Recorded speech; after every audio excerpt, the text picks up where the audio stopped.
ملک شام سے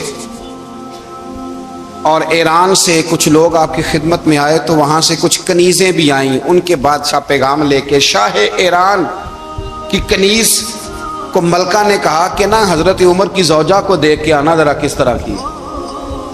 ہمارے ملک میں کیا کہتے ہیں؟ خاتون اول، جی خاتون، باقی سارے دوؤں میں خاتون اول، ذرا خاتون اول کو دیکھ کے آنا۔ تو وہ جب آئی نا گھر میں ملنے تو کہا کہ مجھے میری ملکہ نے کہا تھا کہ عمر کی زوجہ سے اہلیہ سے ملاقات کر کے آنا۔ تو حضرت عمر کی اہلیہ نے نا ایک جوڑا کپڑوں کا دے دیا ملکہ کے لیے اور ایک خوشبو کی شیشی دے دی۔ اب جب وہ تحفے وہاں گئے تو اس ملکہ نے نا کچھ سونے کا سامان بھیجا، کچھ زیورات بھیجے، کچھ تحائف بھیجے۔ جب حضرت عمر کے گھر آئے نا وہ خادم لے کے آیا، اس نے کہا جی آپ کی اہلیہ نے تحفے بھیجے تھے، تو جواب میں شاہ ایران کی بیوی نے یہاں جس ملک کا وہ سفیر تھا انہوں نے بھی یہ بھیجے۔ حضرت عمر فاروق نا وہ تحفے لے کے گھر گئے تو جا کے کہنے لگے اپنی اہلیہ سے یہ تو کب سے تحفے تحائف بھیجنے لگ گئی ہے، یہ کب سے نظام شروع ہو گیا؟ تو کہ حضور تحفہ دینا لینا تو ٹھیک ہے، سنت ہے، محبت بڑھتی ہے، تو یہ کوئی قباحت نہیں، اور میں نے اپنی ذاتی استعمال کے لیے جو چیزیں رکھی تھی وہ میں نے دی ہیں۔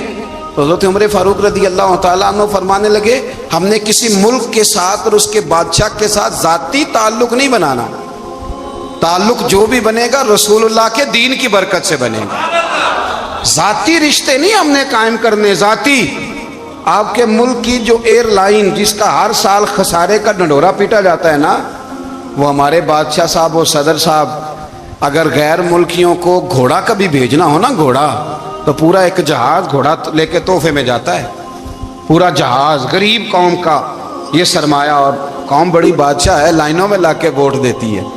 دو کام ہمیشہ لائن میں لگ کے کرنے، ایک بل لائن میں لگ کے جمع کرانا ہے اور ایک ووٹ لائن میں لگ کے، تاکہ پھر پورے 5 سال لائن میں ہی لگے رہیں۔ مرضی سے آپ ووٹ دینا پر جو بات درست ہے اس کو سنو۔ حضرت عمر فاروق رضی اللہ تعالیٰ عنہ نے اپنی اہلیہ سے پوچھا کتنے کا تھا وہ تیرا جوڑا اور خوشبو کی شیشی؟ انہوں نے کہا 3 دینار کی۔ فرمایا یہ 3 دینار تیرے اور باقی جو تحفے آئے ہیں وہ تو خود کہہ، کیونکہ اس نے تیرے نام بھیجے ہیں، تو کہہ کہ میں مال غنیمت میں دیتی ہوں، تو کہہ میں مسلمانوں کو کہہ۔ تو زوجہ ہنس پڑی، کہنے لگی میں نہ بھی کہوں تو مجھے کہنا تو پڑے گا ہی، کہنا تو میں نے ہے ہی، کیونکہ سامنے عمر فاروق ہیں، لہذا فرمایا کہہ دیتی ہوں میں نے دیا خزانے کو۔ حضرت عمر نے جمع کرا لیا۔ میں یہ کیا بات ہوئی؟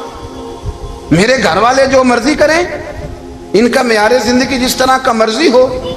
اور حضرت عمر ایک جملہ کہا کرتے تھے، اللہ کرے کہ یہ باتیں اس دور حاضر میں ہماری سمجھ میں آئیں۔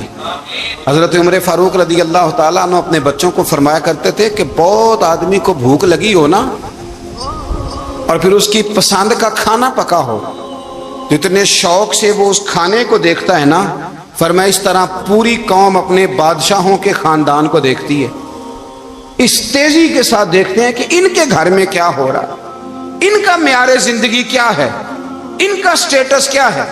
سیدنا فاروق اعظم رضی اللہ تعالی عنہ نے اپنے گھر کے اندر اپنے بچوں، آپ کے بچے دونوں کاروبار کے لیے مصر گئے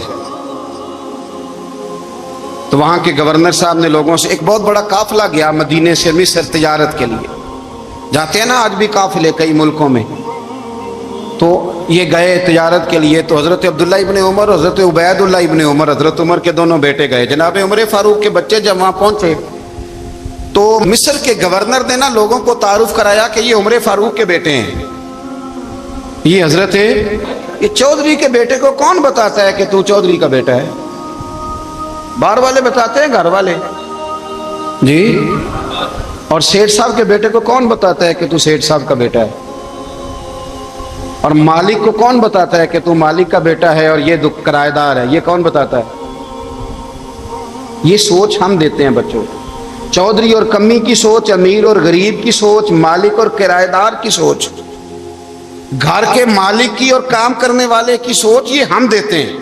یاد رکھنا یہ ہم دیتے ہیں، یہ ہمارا مزاج ہے، یہ باہر سے نہیں آتی۔ تو کوئی شہزادہ ہے، تو سیٹھ ہے، تو نواب ہے، یہ سوچ باہر سے نہیں آتی، یہ اماں سوچ دیتی ہے، اماں، یہ ابا سوچ دیتا ہے، اور پھر جب تباہی اترتی ہے تو اس کے ذمہ دار بھی باہر والے نہیں ہوتے، گھر والے ہوتے ہیں، گھر والے. ہمارے بچوں کی طبیعتوں پر زیادہ نقش باہر والوں کا نہیں ہوتا، گھر والوں کا ہوتا ہے. یاد رکھیے گا حضرت عمر فاروق رضی اللہ، بچے ہیں، شہزادے ہیں، وہ کاروبار کرنے گئے اور وہاں لوگوں نے بتایا گورنر صاحب نے کہ یہ فاروق اعظم کے بچے، امیر المومنین کے. لوگوں نے ان سے زیادہ مال خریدا، تجارت میں زیادہ نفع ہوا. ظاہر ہے کہ وہ آپ کے جو اللہ خیر کرے حکمران ہیں، ان کے کاروبار کتنے ملکوں میں ہیں، کس بنیاد پر ہیں؟ وہ صرف اس بنیاد پر کہ وہ حکمران رہے، ان کے لیے آسان تھا بڑے لوگوں سے تعلقات بنانا. حضرت عمر فاروق رضی اللہ تعالیٰ عنہ کے بچے ڈھیروں مال کما کے جب واپس آئے نا، تو حضرت عمر سے آ کے بچوں نے بطور محبت کا ابا جی اللہ نے بڑا ہی فضل کیا ہے، بڑا مال کمایا الحمدللہ، یہ دیکھیں کتنا نوازا ہے. تو حضرت عمر کہنے لگے سارے قافلے نے اتنا ہی کمایا ہے، سارے قافلے نے اتنا ہی کمایا ہے؟ حضور نہیں، سارے قافلے نے اتنا نہیں کمایا، سب کو اتنا نہیں ملا. وہ تو وہاں گورنر صاحب نے لوگوں کو تعارف کرایا تھا کہ یہ عمر کے بچے ہیں، تو لوگوں نے پھر ہم سے بڑا ہی خریدا. تو حضرت عمر فرمانے لگے ٹھیک ہو گیا، میں بات سمجھ گیا ہوں، اس طرح کرو جو تمہاری اصل زر تھی نا، جو راز تھی، وہ رکھ لو اور باقی سارا مال مال خزانہ میں جمع کرا دو. اس لیے کہ یہ تم نے تجارت نہیں کی، یہ تم نے اپنے باپ کا نام بیچا ہے، یہ تم نے امیر المومنین کے بیٹے ہونے کا فائدہ اٹھایا ہے. فرمایا یہ تمہارا نہیں حق، یہ مسلمانوں کا ہے، اس لیے کہ یہ مال تم نے محنت سے نہیں کمایا، یہ باپ کی کرسی کا فائدہ اٹھایا ہے. اور فرمایا اگر تم نے مال جمع نہ کرایا تو میں مال بھی لے لوں گا زبردستی اور کوڑے بھی ماروں گا، ڈبل سزا دوں گا. مرضی سے جمع کراؤ گے تو کوڑوں سے بچ جاؤ گے. بڑے بیٹے نے تو جمع کرا دیا، تو چھوٹا تھوڑا پریشان ہوا. تو حضرت عبداللہ ابن عمر چھوٹے کا ماتھا چوم کے کہنے لگے بیٹے چپ کر کے جمع کرا، یہاں بھی فخر کر کے ہم عمر کے بیٹے ہیں اور قیامت میں بھی فخر کریں گے کہ ہم فاروق اعظم کے بیٹے ہیں. عشق سرکار سے دل جس نے سنوارا ہوگا، اس کی قسمت کا بلندی پہ ستارہ ہوگا، اس کی قسمت کا بلندی پہ ستارہ